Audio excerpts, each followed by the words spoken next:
Bonjour Kenza. Bonjour Rachid.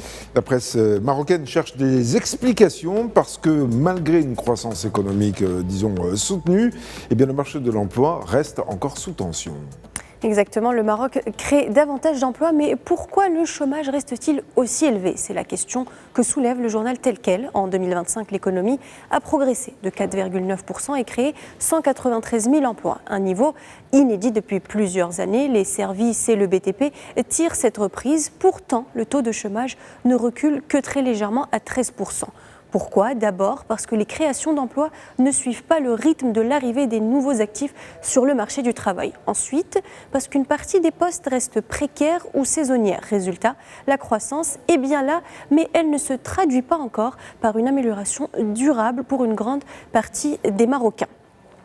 Et cette réalité est encore plus marquée pour les femmes. C'est ce que nous dit Le Matin. Elles sont aujourd'hui presque 2 fois plus touchées par le chômage que les hommes, 20,5% contre 10,8%. Plus frappant encore, seuls 19% des femmes en âge de travailler occupent ou recherchent un emploi contre 68,5% des hommes.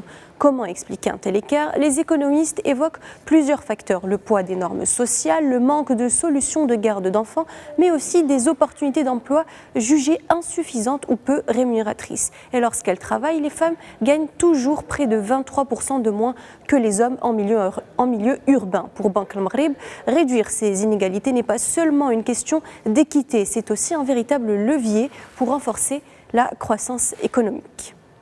La presse cherche aussi à savoir comment les salariés et les entreprises évoluent avec l'intelligence artificielle. Aujourd'hui, le véritable défi de l'intelligence artificielle n'est plus la disparition de certains emplois, mais la transformation de notre rapport au travail. C'est la réflexion que proposent plusieurs journaux internationaux. Et on commence par Reuters, qui s'intéresse au cas d'Amazon. Le géant américain vient de supprimer 16 000 emplois en début d'année. Le groupe poursuit une série de restructurations ciblées pour réorganiser ses équipes autour de l'intelligence artificielle. Une décision qui peut surprendre alors même que l'entreprise affirme que l'IA reste l'un de ses principaux axes d'investissement.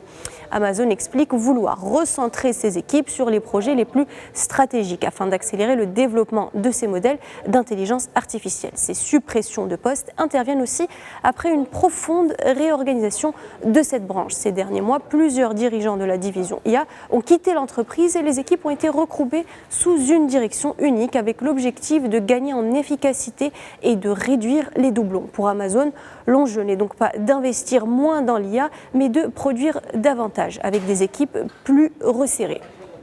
Et The Guardian, lui, s'intéresse à ce que vivent les salariés. Le quotidien raconte le témoignage d'un cadre dont le poste est menacé après l'intégration de l'IA dans son administration. Et derrière cette histoire, une question plus large. Faut-il craindre d'être remplacé? Les experts cités par le journal invitent à relativiser en s'appuyant sur une étude du MIT Future Tech. Ils expliquent que l'IA automatise certaines tâches, mais qu'elle ne rend pas les travailleurs obsolètes du jour au lendemain. En revanche, elle change les compétences les plus recherchées. Les entreprises accordent désormais davantage de valeur à la créativité, à l'intelligence émotionnelle, à l'esprit critique ou encore à la capacité d'apprendre en continu, des qualités que les machines peinent encore à reproduire. Au fond, ces deux journaux arrivent à la même conclusion. L'intelligence artificielle ne transforme pas seulement les outils de travail, elle redéfinit progressivement les compétences attendues des salariés. Le défi n'est donc plus uniquement de préserver les emplois, mais de préparer les travailleurs aux métiers de demain. Le climat devient de plus en plus préoccupant avec les chaleurs extrêmes que l'on connaît, des chaleurs extrêmes qui pourraient finalement devenir la nouvelle norme. Malheureusement, oui, mais on va commencer d'abord avec l'actualité, avec l'Associated Press en Espagne. Un incendie géant continue de ravager la région de Guadalajara. Plus de 32 000 hectares sont déjà partis en fumée, faisant de ce feu l'un des plus importants de l'histoire récente du pays. 34 villages ont dû être évacués et plus de 200 pompiers, appuyés par des moyens aériens, restent mobilisés. Depuis le début de l'année, l'Espagne a déjà enregistré 22 mégafeux, soit avec des incendies de plus de 500 hectares. Un bilan qui illustre une tendance inquiétante. Sur les 6 premiers mois de l'année, plus de 100 000 hectares ont déjà brûlé, soit l'équivalent de la moyenne annuelle observée au cours de la dernière décennie. En se rendant sur place, le Premier ministre Pedro Sánchez a appelé à faire du changement climatique un sujet de consensus, rappelant que ce n'est pas une question politique, mais un fait scientifique. Et au-delà de l'actualité, l'Organisation mondiale de la santé tire la sonnette d'alarme. Dans un récent rapport, l'OMS rappelle que l'Europe est aujourd'hui le continent qui se réchauffe le plus rapidement au monde, avec des températures qui augmentent 2 fois plus vite que la moyenne mondiale. Résultat, les vagues de chaleur ne sont plus considérées comme des épisodes exceptionnels, mais comme une crise récurrente à laquelle les pays doivent désormais se préparer. Le bilan est déjà lourd. Les premières données de 5 pays européens font état de près de 10 000 décès supplémentaires liés à la chaleur cet été. Et selon l'OMS, plus de 200 000 personnes sont mortes à cause de la chaleur en Europe au cours des 4 dernières années, tandis que la mortalité liée aux fortes températures a augmenté de 30% en 20 ans. Et face à ce constat, l'OMS estime que le défi n'est plus seulement de lutter contre le réchauffement climatique, mais aussi d'adapter nos sociétés. L'organisation appelle les États à repenser leurs hôpitaux, leurs villes et leurs systèmes d'alerte. Au Royaume-Uni, par exemple, un système d'alerte gradué est désormais déclenché avant les épisodes de chaleur extrême, tandis que certains hôpitaux européens investissent dans de nouveaux systèmes de refroidissement. Nous sommes aujourd'hui le jeudi 23 juillet 2026. Quel autre 23 juillet peut-on retenir dans l'histoire ? Alors, aujourd'hui, nous allons nous intéresser à la révolution des médias dans la télévision.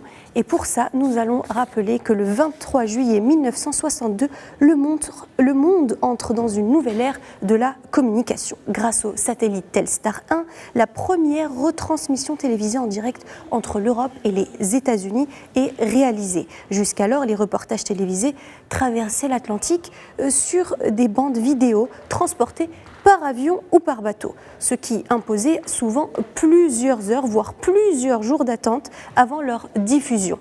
Avec Telstar, pour la première fois, des millions de téléspectateurs assistent au même moment aux mêmes images de part et d'autre de l'océan. Un exploit technologique qui révolutionne la télévision et ouvre la voie aux retransmissions en direct des grands événements internationaux, des Jeux Olympiques, aux missions spatiales, jusqu'aux chaînes d'information en continu d'aujourd'hui. En un peu plus de 60 ans, nous sommes passés des bandes vidéo transportées entre les continents au direct instantané, une belle illustration de la vitesse à laquelle les médias ont évolué et que nous vivons chaque matin avec vous sur ce plateau. Et ça va continuer. Merci beaucoup, Kenza Alaoui. C'était la revue de presse.